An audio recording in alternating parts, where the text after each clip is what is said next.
Vamos a hablar de energía y del ahorro que podemos hacer para que podamos, bueno, contribuir a la economía familiar, ya que las tarifas están muy altas. ¿Y de qué manera? Claro, sí. Poder bajarlas, en definitiva, ¿no? De acuerdo a nuestro uso. ¿Qué tal, Andrea Gens? Bienvenida. ¿Qué tal? Buen día, ¿cómo están? Andrea es subsecretaria de Ahorro y Eficiencia Energética, nada más ni nada menos. Ya el nombre de la secretaria te está anunciando cuál es tu labor.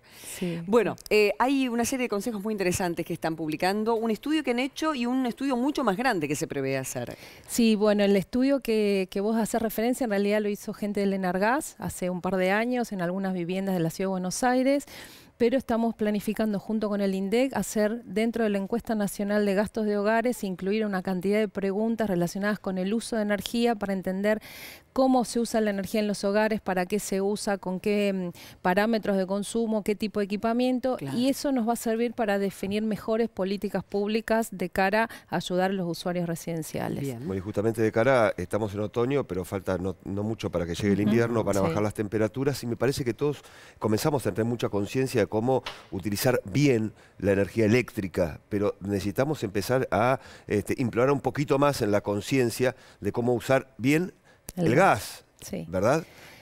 Digo, nosotros tenemos unas placas que nos van a ayudar a entender, y sobre todo a la audiencia, cómo empezar a manejarse con algunos parámetros que ya lo sabemos cómo aplicarlo en la energía eléctrica, pero no en el gas.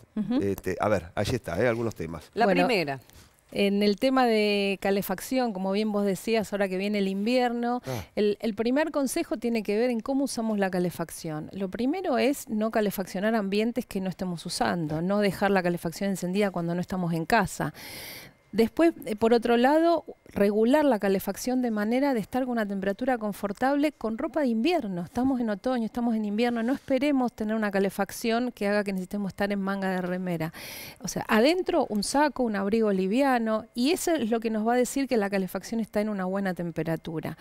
Reducir todas las infiltraciones en puertas y ventanas. A veces solamente con un burlete es suficiente para que no ingrese el aire frío y la calefacción pueda requerir menos gas o menos electricidad. Muchas veces también se usa electricidad para calefaccionarse, y vale la pena recordar que la mayoría de la electricidad que hoy usamos en nuestro país se genera a partir del gas natural también. Claro. Entonces, cada vez que usamos calefacción, no importa si es a base de gas o electricidad, estamos consumiendo gas en algún punto de la cadena. En ese estudio que se hizo en Argas hace 2 años, el 54% consumimos el gas en calefacción. Sí. 54, muchísimo. El 21% en agua caliente. Mirá, cuando sacamos agua caliente para ducharnos o para calentar para el mate, ¿no? Sí, ahí el agua caliente es un servicio entre el hogar que no se estima demasiado, y que uno dice, bueno, el agua caliente está, y la verdad es que cada vez que abrimos la canilla estamos consumiendo energía, estamos consumiendo gas para calentarla o electricidad cuando el termotanque es eléctrico,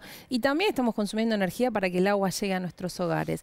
Y hay mucha oportunidad de reducir el consumo en agua caliente, desde seleccionar un mejor calefón a la hora de comprar. Recordemos que hay calefones nuevos sin piloto, encendido automático. El piloto consume muchísimo gas. La llamita imperceptible está a las 24 horas del día prendida y consume el 5% del gas que consumiría si estuviera prendido todo el día, y es muchísimo. Entonces, lo ideal sería poder apagarlo cuando no lo usamos, prenderlo para bañarnos, para lavar los platos, que son los dos usos típicos en el hogar.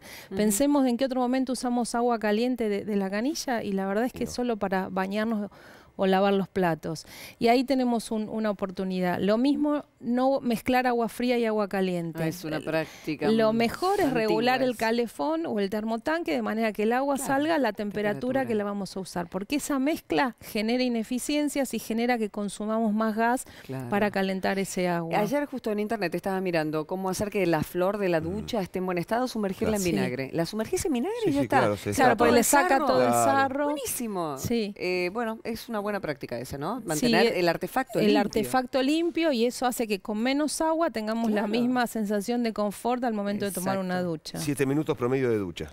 Ese es aproximadamente el tiempo de la recomendación, claro, que se estima que es un tiempo razonable para una ducha confortable y sin perder, sin tener un exceso de consumo. Lo mismo, no abrir la ducha y después salir a preparar el mate y volver. No, claro. Abrir la ducha, ducharnos y después cerrarla y seguir. No se puede pensar en esos términos, seguro. Y con respecto a los calefones, antes hacían las cosas bien. Por eso hay mucha gente que tiene cosas antiguas en casa, porque les ha durado. Y por hoy algo nuevo.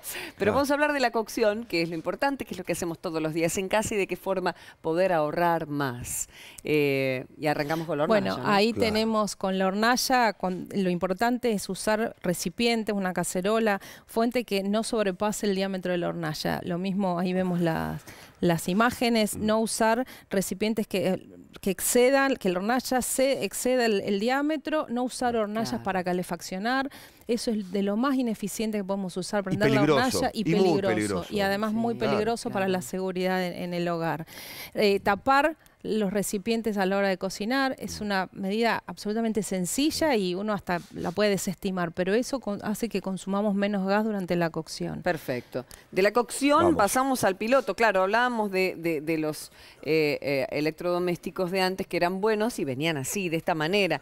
Pero bueno, si tenemos que cambiarlo, hay muchas opciones para entender qué es lo que compramos. Hay muchas opciones, hay mucha información. Hoy tenemos la información a través de la etiqueta de eficiencia energética, que es ese código de barritas de colores donde la A y el verde simbolizan el más eficiente. Hoy en lo que es calefones, los A son los que no tienen piloto, son de encendido electrónico, son absolutamente seguros y consumen muchísimo menos gas. Entonces, si tenemos que cambiar, tratemos de elegir esos artefactos, no necesariamente son más caros y si son un poquito más caros lo recuperamos en las primeras facturas sin ninguna duda. Secretaria, hay que destacar que el buen uso del gas por supuesto es importante, pero también lo vamos a ver reflejado a fin de mes o cada 2 meses con la factura.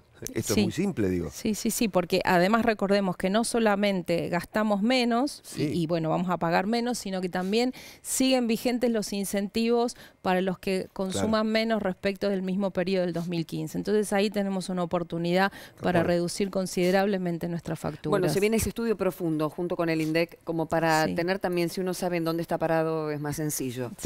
¿No? Hacer políticas públicas y bueno, ¿cuándo arrancan y cómo va a ser? Va a ser en el último trimestre del año y va a ser dentro de la encuesta nacional de gastos de hogares, que es la ENGO, que ya el INDEC la realiza sistemáticamente cada 5 años. Este año se le va a incorporar un cuestionario que hable del uso de energía en el hogar.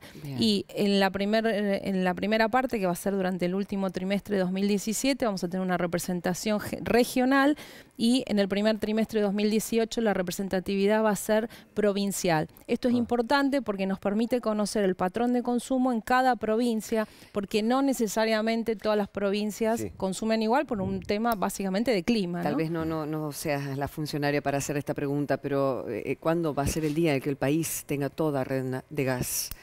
Y no esas garrafas que salen tan caras, que son las zonas más vulnerables, ¿no? En definitiva, las que están obligadas a usar. Bueno, hoy ese día no te lo puedo decir, lo que sí te puedo decir que se están haciendo distintas obras. Hoy tenemos 3 gasoductos en marcha, que ya están las licitaciones encaminadas. Está el GENEA, que es el gasoducto del noreste, que va a permitir llegar con gas natural a muchos hogares y sobre todo también muchas industrias que hoy no tienen. Recordemos que el gas no solamente lo usan los hogares, sino también las industrias, donde en muchos sitios es limitación de crecimiento y eso también es importante. El producto enormemente, ¿no? Seguro que sí.